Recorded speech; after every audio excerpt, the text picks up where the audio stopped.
It's your girl, Acori. Acori. Acori. Acori.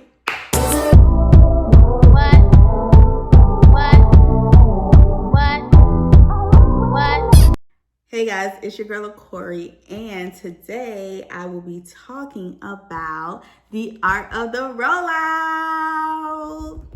So I will be talking about the what it is, the who can do it, the why you should do it, how you can have a successful one, and all things. So let's just get into it. A rollout is essentially the launch plan of your brand, product, album, song, TV show, film. A rollout is essentially the launch plan of your brand, product, album, song, film, TV, camera, water bottle, anything. It's basically the launch plan in action. And the ultimate goal is really to engage with your audience and your fans, build up that excitement for what you have coming out.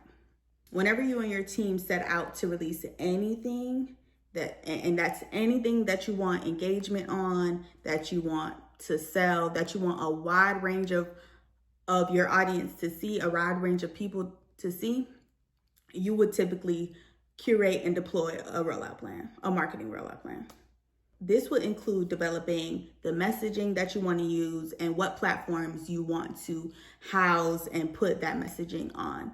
Because contrary to popular beliefs, social media is not the only marketing platform that you can use. I know. There's so much more out there, and I am here to help you. I am.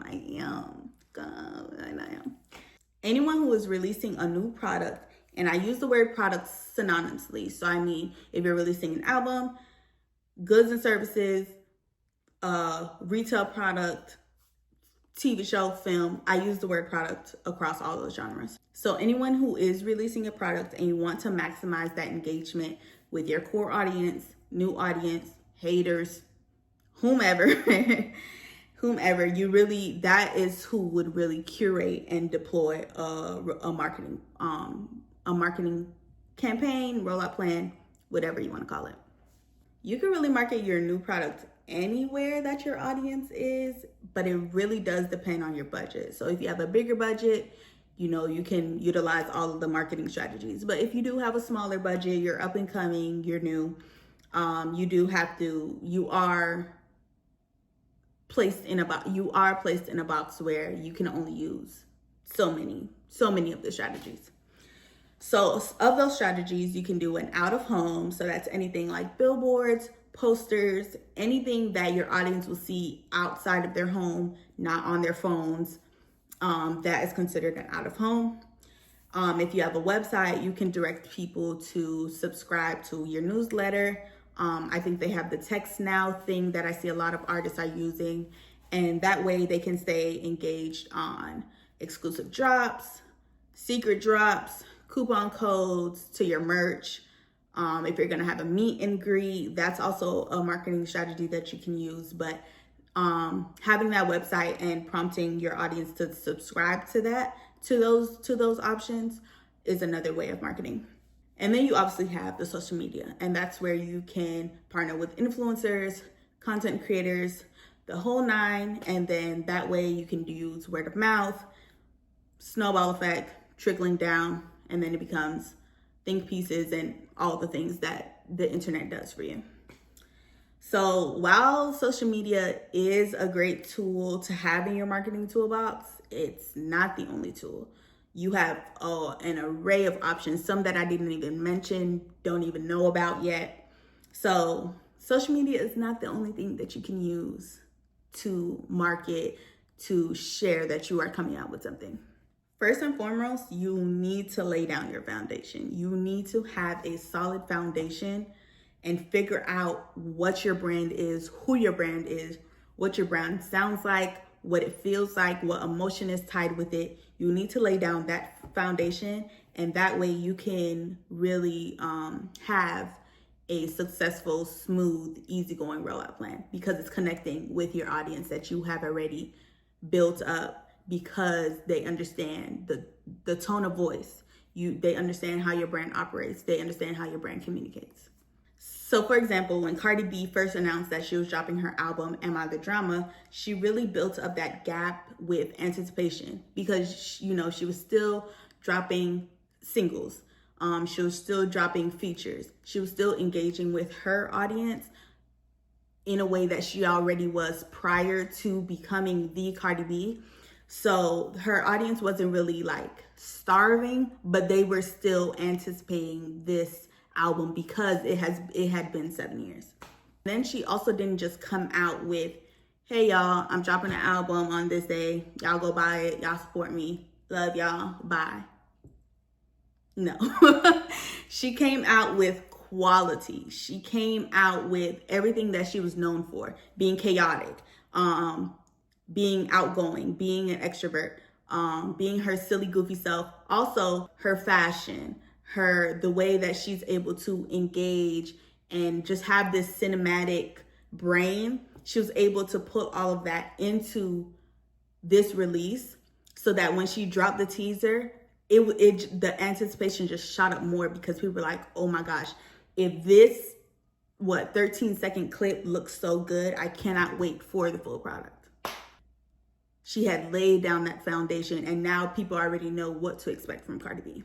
She leaned into those character traits that people already put on her, that the public already put on her, instead of like really shying away and trying to build up a whole new perception of herself. So the takeaway from that is you really want to take the time to create what's known as the brand Bible. And that really just is what houses all of your brand's custom tones, custom themes, the tone of voice that they use. How do you guys talk online? How do you talk in person and in interviews? How are you engaging? Are you more forward facing like how Megan was when she first came out, Ari Lennox was when she first came out, and even brands like Wingstop, they are very, they engage heavily with their audience in their comment section. Or are you gonna be very mysterious like Beyonce, Frank Ocean, or like a Dior, where it's like they're seen as high class, they're seen as up there. You really only hear them when they're dropping something and then they retreat back into their own personal lives. So that brand Bible really just holds all that information on what your brand is, how your brand reacts, acts, and all of those things. And then you want to figure out how you're going to sound on each social media platform. A good example of this is when Doechii was releasing her album, she used Instagram and TikTok very differently. And that really makes sense because they're very different apps and they really attract a different type of audience. TikTok, the algorithm can take you worlds away, while Instagram is more curated and it has its limitations. So on Instagram, because it's more seen as poised, it's seen as, put together, and they don't really take you to outside audiences. You can't really form new audiences from Instagram. She used that platform as a way to introduce the new songs that were coming out on her album. So I know she released digital posters that had the song titles, and the posters were of quality. It wasn't just slapped together, oh, this is all the songs that's gonna be on my album. No, it was like very quality. Each was curated to each specific song. It had its own, it could stand alone. And then she also came out with a lookbook for her tour for her fans. So basically, I know it was a trend that was going on, like, oh, what should I wear to the concert? What should I wear to the concert? So she curated a lookbook to really give those ideas to her fans. And then on the flip, on TikTok, it was really laid back. She was just engaging with her audience.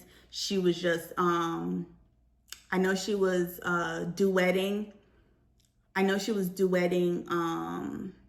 people who were dancing to the snippets she had dropped, dancing to past songs that she had released. And it was just very like informal. It was like, hey, Doechii, I'm duetting your stuff, da da da da da da da, boop, boop, boop, boop, boop, boop, boop. So in that brand Bible, you also want to understand what type of marketing are you doing? Are you doing pull marketing where you're attracting and engaging people from afar, and then once you bring them in, you're informing them? Or are you doing push marketing where it's like, oh, I have this product right here, it's right here, boom, boom, boom, I'm showing it to you. go buy it. I'm pointing to it. Go buy it. It's this. So you really want to understand what type of marketing you're going to use. And that comes with the brand voice and tone and all of those things. So with pull marketing, you are using trends, but in a very specific way of your brand. So you're getting your point across, but you're not so pushy. It's almost like you're recording something. You're recording yourself using, for example, hand soap, but you're not saying this is an ad for hand soap, go buy the hand soap. It's really just incorporating it into your daily lives. And then that entices people like, oh my gosh, that hand soap looks like it's really working. I think I need that hand soap because after I do my dishes, my hands are so dry, and this hand soap, this person says that it's so smoothing and it doesn't make your hands dry, yada, yada, yada. That's pull marketing. You're not really saying, hey, go buy this hand soap. And then push marketing is, hey, go buy this hand soap. So to me, I feel like pull marketing, it allows for more longevity, because then it becomes a part of your brand identity. And that way it becomes a talking point. We all know how the internet works. So now you can become ingrained into the internet. So because the internet is very noisy and there is at least 3 topics a day, and that's me being generous because I'm not even thinking about political climate, actual climate change, and all the things. So on the low end, there's at least 3 topics happening a day with millions and billions of people talking about those 3 topics. So you really have to sit down and see, how are you going to cut through that noise? How are you going to then have your audience allow you to disrupt their scrolling, disrupt their watching hours? How are you going to be ingrained into their lives? Because just releasing and hoping that the algorithm will pick it up and send it off to whoever it needs to be shown to, it's really not gonna work. And I feel like people are using that strategy because of Beyonce and what I like to call the self-titled effect. But people don't realize that Beyonce was able to drop self-titled in the middle of the night because she spent years laying down that foundation, really building up her brand, molding her brand, engaging with her fans, and really curating that tone, because now we know who Beyonce as a brand is and that she produces quality work. So this thing that she dropped in the middle of the night, oh, I'm going to listen to it because I know it's going to be good, because I know who Beyonce, the brand, is. So creating that brand Bible will really differentiate between a successful rollout and a non-successful one. And to me, a successful rollout is longevity. Are people still going to be talking about this years later? There's still commercials that we talk about 10 years later, 15 years later, and it may all be wrapped up in nostalgia, but because it was so memorable, people go back and talk about it. So to me, that's success is the difference between a little viral moment that happened here and there, and then it's forgotten in a year or two, or longevity. Are we going to be talking about it, remembering it, reminiscing on it 5, 10, 15 years later? So I say all that because I'm just a yapper and I love talking about this stuff.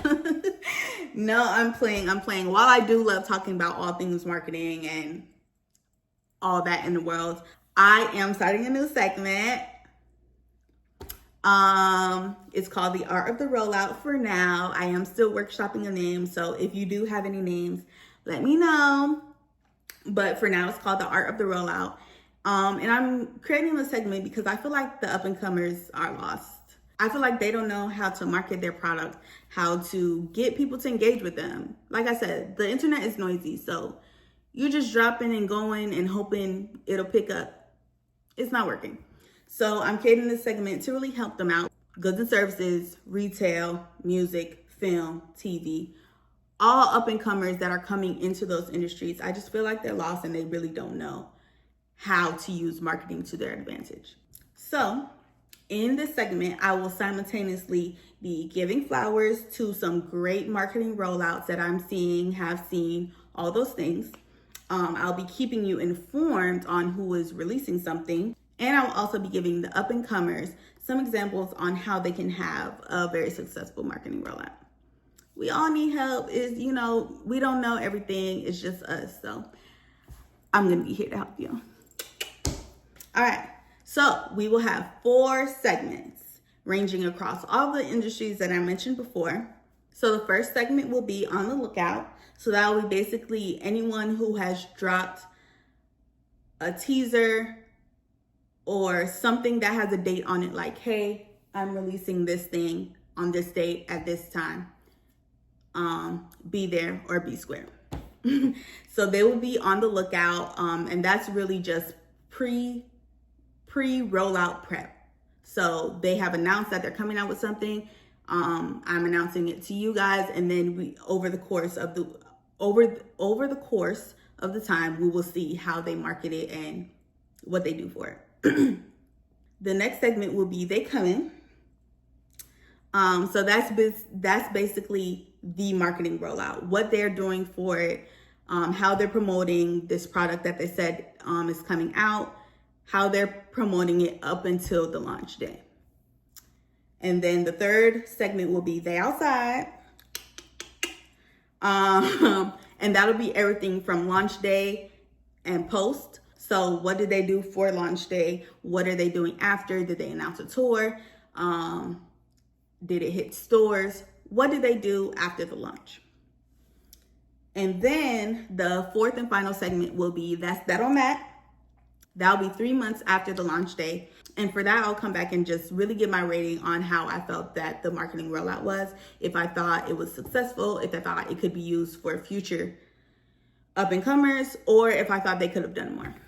So those are the 4 segments of the art of the rollout. So come along with me on this journey. I am excited to see what the girlies and the guys have in store. I love all things marketing. I think it's a really great way for your audience to be engaged with you and to really get to know that part of your creativity and really just understand your products better, because now you're telling a story.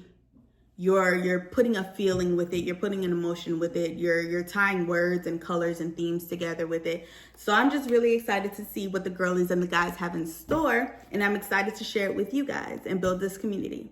So again, if you have a better name for this segment, put it in the comments below. If you have anybody that, any brand that you want me to look at for their marketing, put in the comments below. Yeah, and that's it. Thank you so much for watching. Make sure you like, comment, and subscribe. Go follow me on all my socials, and I'll see you guys for the first episode. Bye.